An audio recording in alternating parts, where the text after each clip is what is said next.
Hi friends, first of all ரொம்ப நன்றி நம்ம சேனலை சப்போர்ட் பண்ணுற ஒவ்வொரு நண்பர்களுக்கும். நாளை மார்க்கெட்டுக்கான ஒரு சின்ன வியூவை பார்த்துடலாம். ஸோ ஃபஸ்ட்டு இன்றைக்கி மார்க்கெட் எப்படி முடிஞ்சுது அப்படின்னா, நியராக ஒரு F&O ஸ்டாக்கில் 162 ஸ்டாக் லாங்காக முடிஞ்சிருக்கு. அண்ட் 48 ஸ்டாக் வந்து பார்த்திங்கன்னா ஷார்ட் கவராக முடிஞ்சிருக்கு. ஸோ ரெண்டுமே வந்து ஒரு பாசிட்டிவான ஒரு புல்லிஷான வியூ சொல்கிற விஷயம். நியராக இதுவே எனக்கு தெரிஞ்சு ஒரு 210க்கு மேலே இருக்குது கவுண்ட்டு. ஒரு 9 ஸ்டாக் மட்டும் ஷார்ட்டாக இருக்குது. ஓகேங்களா? ஸோ மார்க்கெட் வந்து பார்த்திங்கன்னா ஒரு அல்ட்ரா புல்லிஷாக இருக்குது. அதை எப்படி சொல்லலாம் அப்படின்னா, இண்டெக்ஸை நீங்கள் வாட்ச் பண்ணிங்கன்னா தெரியும், எல்லாமே வந்து மோர் தென் ஒரு 3.5% மேலே இருக்குது. நிஃப்டி 4% முடிஞ்சிருக்கிறது கடந்த 4 வருடங்களில் இல்லாத அளவு ஒரு இன்ட்ராடே வளர்ச்சி அப்படின்ற மாதிரி சொல்கிறாங்க. ஒரு சூப்பரான ஒரு அப் மூவ். ஸோ ஆஃப்டர் அந்த சீஸ்ஃபயருக்கு அடுத்து அண்ட் நாளைக்கு வந்து பார்த்திங்கன்னா நியர்லி நிஃப்டியில் ஒரு 400 பாயிண்ட் வந்து ஸ்ட்ராடல் ப்ரீமியம் இருக்குது. அண்ட் சென்செக்ஸ்க்கு வந்து ஒரு 866 பாயிண்ட் இருக்குது. வாலட்டைலாக இருக்குமா அப்படின்னு கேட்டிங்கன்னா இருக்க வாய்ப்பு ரொம்ப அதிகம். இந்த சென்செக்ஸில் 866 சொல்கிற இந்த ப்ரீமியம் வந்து ரீசெண்டாக ஒரு 3 மாதத்துக்கு கழித்து ஒரு ரொம்ப அதிகப்படியாக இருக்குது. 600 தான் நான் பார்த்துக்கிட்டு இருந்தேன். பட் 800 அப்படின்றது ஒரு 1 டே எக்ஸ்பைரிக்கு கேரி ஃபார்வர்ட் பண்ணுற இந்த ப்ரீமியம் அதிகம். அப்போது மேலே ஒரு 800 பாயிண்ட்டுக்கான சென்செக்ஸ் மூவ் இருக்கலாம், இல்லை கீழே ஒரு 800 பாயிண்ட் அளவுக்கு சென்செக்ஸ் மூவ் தாராளமாக இருக்கும். ஸோ மார்க்கெட் தான் ஏறிடுச்சு, நாளைக்கும் ஏறணும் அப்படின்றது அவசியம் இல்லை. நாளைக்கு இந்த 800 பாயிண்ட் இறங்கினாலும் சொல்கிறதுக்கு ஒன்றுமே இல்லை. ஸோ அந்த மாதிரி ஸ்ட்ராடல் ப்ரீமியம் வந்து இருந்துக்கிட்டு இருக்கு. இதை புரிஞ்சுக்கணும். ஸோ இந்த ஒரு மூவ் ஒரு சூப்பரான ஒரு மூவ் இன்றைக்கி. ஆக்சுவலாக இந்த ஒரு மூவ் வந்து ஒரு சூப்பர் பிரேக் அவுட்டாக இருக்குமா அப்படின்றது நான் நினைக்கிறேன். ஏன் அப்படின்னா ஒன்றும் இல்லைங்க, கிளியராக 2023 டிசம்பருக்கு முன்னாடி மார்க்கெட்டு வந்து நிஃப்டி 20,000 உடைக்கும் போது நெக்ஸ்ட்டு 2 மாதத்தில் கிட்டத்தட்ட 10% நியராக போச்சு. ஓகேங்களா? அது 2 மாதம் கூட கிடையாது, ஒரு மாதத்துக்குள்ளவே அந்த பட்ஜெட்டுக்கு முன்னாடியே டிசம்பருக்கு அப்புறம் அந்த ஜனவரிக்குள்ளவே 10% அளவு மார்க்கெட் வந்து ஏறினதை எல்லாராலையும் பார்க்க முடிஞ்சுது. ஸோ அந்த மாதிரி இது வந்து சூப்பர் பிரேக் அவுட்டாக இருக்குமா அப்படின்ற மாதிரி எனக்கு தோணுது. அதுக்கு மார்க்கெட் வந்து பார்த்திங்கன்னா இதுக்கு முன்னாடி வச்ச அந்த ஹை கிட்டத்தட்ட 26,280 என்னமோ சம்திங் போச்சு. ஸோ அங்கே மார்க்கெட் போகும்போது இந்த மாதிரி ஒரு சூப்பரான ஒரு பிரேக் அவுட் வந்து இருக்கலாம் அப்படின்றது வந்து தோணுது. நாளைக்கும் மார்க்கெட் வந்து ஆஸ் யூஷுவல் வந்து ஒரு வால்டைலாக இருக்க வாய்ப்பு ரொம்ப அதிகம். அண்ட் இன்றைக்கி மார்க்கெட் வந்து டஃப்பாக இருந்திருக்குமா அப்படின்னு கேட்டிங்கன்னா, எஸ் அஃப்கோர்ஸ் மார்க்கெட் ஒரு சைடு வந்து ட்ரெண்ட் ஆனதுனால டஃப்பாக இருந்திருக்கான வாய்ப்பு ரொம்ப அதிகம். ஏன்னா சென்செக்ஸோட ஸ்ட்ராடல் ப்ரீமியம் 700 ரூபாய்க்கு இருந்தது. நெக்ஸ்ட் ஒரு அரை மணி நேரத்துலேயே அது 835 மாறிடுச்சு. ஸோ நியராக ஒரு 1.25 அது வந்து பார்த்திங்கன்னா 1052 மாறிடுச்சு. ஸோ காலையில் யாரெல்லாம் ஸ்ட்ராடல் எடுத்தாங்களோ டெஃபினட்டாக அவங்க லாஸ் தான் புக் பண்ணியிருப்பாங்க. ஏன்னா market one side direction. So if I'm right அப்படின்னா எனக்கு தெரிஞ்சு ஃப்ரைடேவே நிறைய பேர் புட்டு தான் எடுத்திருப்பாங்க, இல்லைனா கால் தான் அதிகமாக செல் பண்ணியிருப்பாங்க. அவங்களுக்கு இன்றைக்கி ஒரு நாள் கண்டிப்பாக நைட் மேராக இருந்திருக்கும். ஸோ நான் புட் சைடில் ஒரு கிரெடிட் வச்சு தான் எடுத்தேன் அப்படின்றதுனால தப்பிச்சிட்டேன். பட் கால் சைடில் எடுத்திருந்தேன்னா கண்டிப்பாக மாட்டிருந்திருப்பேன். ஸோ இஓடி வந்து பார்த்திங்கன்னா இதே சென்செக்ஸ்க்கு 866ன்னு சொல்லிட்டு ப்ரீமியம் வந்து முடிஞ்சிருக்கு. பார்க்கலாம், நாளைக்கு வந்து மேபி இந்த ட்ரேடிங் கஷ்டமாக இருக்க வாய்ப்பு இருக்குது. அண்ட் நிஃப்டியோடைய ஆப்ஷன் செயின் பார்த்துடலாம். 24,950 ஒரு சூப்பரான ஒரு மூவ் அப்படின்றது தான். இன்னுமே 400 பாயிண்ட் வந்து ப்ரீமியம் வச்சுருக்கு. எனக்கு தெரிஞ்சு நேற்று வந்து 450ன்னு நினைக்கிறேன். இன்றைக்கி 400 ரூபா வந்து ப்ரீமியம் வச்சுருக்கு.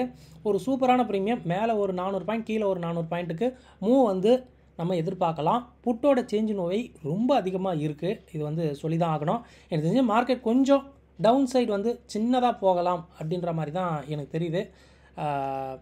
அண்டு சென்செக்ஸ்க்கு எக்ஸ்பைரி 22,600 அட் த மணி இருக்குது. நியராக வந்து பார்த்திங்கன்னா இதுவுமே அதே தான், ஒரு மேலே கீழே ஒரு 1% அளவுக்கு மூவ் இருக்கலாம். இங்கே பாருங்கள், புட்டோட சேஞ்ச் நோயெல்லாம் பாருங்கள். கால்லாம் வந்து 11 ரூபாய்க்கு இருந்ததெல்லாம் இப்போ 700 ரூபாய்க்கு மாறி இருக்குது. ஸோ அந்தளவு வந்து ப்ரீமியமில் மிகப்பெரிய சேஞ்சு. நாளைக்கு கொஞ்சம் இன்ட்ரெஸ்டிங்காக இருக்கும் அப்படின்றது எந்த ஒரு மாற்று கருத்தும் இல்லை. ஸ்டில் ஆப்ஷனில் இந்த வாரம் கான்ட்ராக்டில் வால்டிலிட்டி இருக்குது அப்படின்றது இந்த ஐபிபியுமே சொல்லுது. அண்ட் இது வரைக்கும் எஸ்ஜிஎக்ஸ் நிஃப்டி ஒரு மாதிரி ஒரு 60-70 பாயிண்ட் நான் இதுவரையும் நெகட்டிவில் தான் இருந்துகிட்டு இருக்கு. பார்க்கலாம் எண்ட் ஆஃப் இஓடி எப்படி இருக்கும் அப்படின்ட்டு. அண்ட் எஃப்ஐடி ஆக்டிவிட்டி இது வந்து ஃப்ரைடே டேட்டா. நம்ம டேட்டா வந்து பார்த்திங்கன்னா நம்ம மார்க்கெட் ஓப்பன் ஆனதும் வரும். ஸோ பார்க்கலாம், இன்ட்ரெஸ்டிங்காக இருக்குது இந்த ஒரு டேட்டா எப்படி வரும் அப்படின்னு சொல்லிட்டு. நம்ம போகிற வீடியோ கண்டிப்பாக உங்களுக்கு ரொம்ப ஹெல்ப்ஃபுல்லாக இருக்கும்னு நினைக்கிறேன். ஹெல்ப்ஃபுல்லாக அந்த வீடியோ லைக் பண்ணிட்டு அப்படியே பாருங்கள். ஃபர்ஸ்ட் டைம் நம்ம சேனல் இப்போ தான் பார்க்குறீங்கன்னா நம்ம சேனலையும் சப்ஸ்கிரைப் பண்ணிங்க. ஸோ ஃபஸ்ட்டு செக்லிஸ்ட்டில் இந்தியா விக்ஸ் ஒரு 15% வந்து கிராஷ் ஆகிருக்கு. ஆல்மோஸ்ட் மார்னிங் வந்து 20-22% மேலெலாம் கிராஷ் ஆச்சு. ஸோ மார்க்கெட் ஒரு சைடு வேகமாக ஷார்ட் கவர் ஆகவே அந்த பயம் கால் சைடில் இருந்தது அப்படியே வந்து இந்தியா விக்ஸில் தெரிஞ்சுது.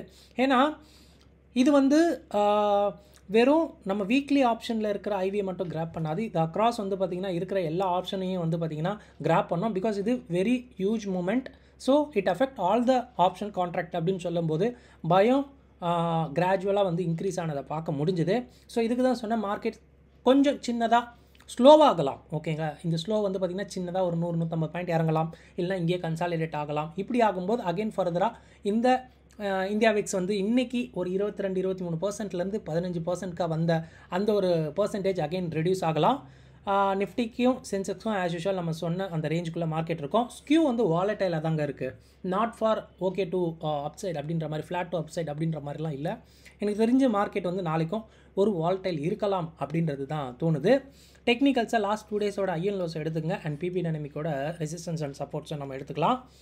அண்ட் டேட்டா ஃபார் ஆப்ஷன் ட்ரேடர்ஸில் நிஃப்டி ஃபியூச்சர் 4% ஏறி இருக்குது, ஓப்பன் இன்ட்ரெஸ்ட் ஏறி இருக்குது, அண்ட் இந்த ஃபியூச்சர் வர்சஸ் ஸ்பாட்கான விஷயமும் இன்க்ரீஸ் ஆகிருக்கு, விச் இஸ் குட். ஸோ மார்க்கெட்டில் பெருசாக லாங்கு ப்ளஸ் ஷார்ட் கவர் இருக்க வாய்ப்பு. பேங்க் நிஃப்டியும் 3.5% மேலே ஏறி இருக்குது, ஓப்பன் இன்ட்ரெஸ்ட்டே ஏறி இருக்குது, அண்ட் இந்த பாயிண்ட்டும் இன்க்ரீஸ் ஆகிருக்கு த சேம். ஸோ மார்க்கெட்டில் நியூ லாங்கும் இருக்கலாம் அண்ட் ஷார்ட் கவரும் இருக்கும். கண்டிப்பாக மிட் கேப் நிஃப்டி 4.25% மேலே ஏறி இருக்குது. ஸோ இதோடைய ஓப்பன் இன்ட்ரெஸ்ட்டும் ஏறி இருக்குது அண்ட் இந்த கேப்பும் இம்ப்ரூவ் ஆகிருக்கு. அப்படின்றதுனால இதுலையுமே நல்ல ஒரு ஷார்ட் கவர் வந்து இருக்கும் அப்படின்றது தான். 13,000 கால் ஆப்ஷன்லாம் ஓடுறாங்க. பிகாஸ் அது நேற்று வெறும் 15 ரூபாய்க்கு 10 ரூபாய்க்கு இருந்தது, இன்றைக்கி அது 120 ரூபா அந்த call option. 13,000 mid cap Nifty option. And பிசிஆரை பொறுத்த மட்டுக்கு நிஃப்டி நல்லா இம்ப்ரூவ் ஆயிருக்கு அண்ட் பேங்க் நிஃப்டி இம்ப்ரூவ் ஆயிருக்கு and mid cap Nifty improve ஆயிருக்கு, விச் இஸ் வெரி குட் அப்படின்ற மாதிரி தான் சொல்லணும். அண்ட் குளோபலாக பார்க்கும்போது யூஎஸ் ஃபியூச்சர்ஸ் 1000 பாயிண்ட் ஏறி இருக்குது. கண்டிப்பாக டேரிஃபில் வந்த அப்டேட்ஸ்னால யூஎஸ் ஃபியூச்சர்ஸே மார்னிங்லேருந்து நல்ல ஒரு அப் ட்ரெண்டில் இருக்குது. கிரிப்டோவும் நல்லாவே ஏறிக்கிட்டு இருக்குது. லெட்ஸ் சி பார்க்கலாம் எப்படி வந்து யூஎஸ் மார்க்கெட் ஓப்பன் ஆக போகுது, அதுக்கப்புறம் நம்ம மார்க்கெட் எப்படி ஃபியூச்சர்ஸ் வந்து பிஹேவ் பண்ணும் அப்படின்றதையும் பார்க்கலாம். அண்ட் 1% ஸ்ட்ராடல் சென்செக்ஸோட ஸ்ட்ராடல் இருக்குது. ஸோ கண்டிப்பாக மூவ் இருக்கோங்க, வால்டைல் இருக்கோங்க. ஒரு மாதிரி வந்து நம்ம ப்ரீவியஸாக ஒரு 2 வாரம் சொன்ன மாதிரி ஒரு 70% 90% வந்து கன்சாலிடேட் ஆகும்னு சொன்ன பார்த்தீங்களா, அந்த மாதிரி இருக்க வாய்ப்பு இல்லை எனக்கு தெரிஞ்சு. ஏன்னா ப்ரீமியம் பெய்ட் பண்ணப்பட்டிருக்கு அப்படின்றதுனால அந்த ஒரு நாளைக்கான விளையாட்டு நாளைக்கு இருக்கும் அப்படின்றது எந்த ஒரு மாற்று கருத்தும் இல்லை. 4 வருடங்கள் இல்லாத அளவு intraday gain. So as usual நம்ம சொன்னது தான் ஒரு சூப்பரான ஒரு கெயின் அப்படின்றதையும் சொல்லிக்கலாம். ஸோ கன்க்ளூஷன் பார்க்கும்போது நாளைக்கு எக்ஸ்பைரி மார்க்கெட் வந்து கொஞ்சம் வால்டைலாக இருக்கதா அப்படின்ற மாதிரி எனக்கு தோணுது. இனிஷியலாக ஒரு அரை மணி நேரம் 1 மணி நேரம் விட்டுட்டோம் அப்படின்னா மேபி கன்சாலிடேட் ஆகலாம்.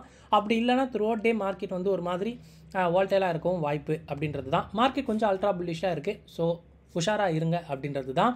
காலை வந்து தேவையில்லாமல் செல் பண்ண வேண்டாம், புட்டை வந்து அன்வான்டாக வாங்க வேண்டாம் அப்படின்றது மட்டும் ஒரு ஐடியா. ஸோ செக் பண்ணுங்கள். இந்த வீடியோ கண்டிப்பாக உங்களுக்கு ரொம்ப ஹெல்ப்ஃபுல்லாக இருக்கும்னு நினைக்கிறேன். இந்த வீடியோ பார்த்ததுக்கு ரொம்ப நன்றி. தேங்க்யூ. ஜெய்ஹிந்த்.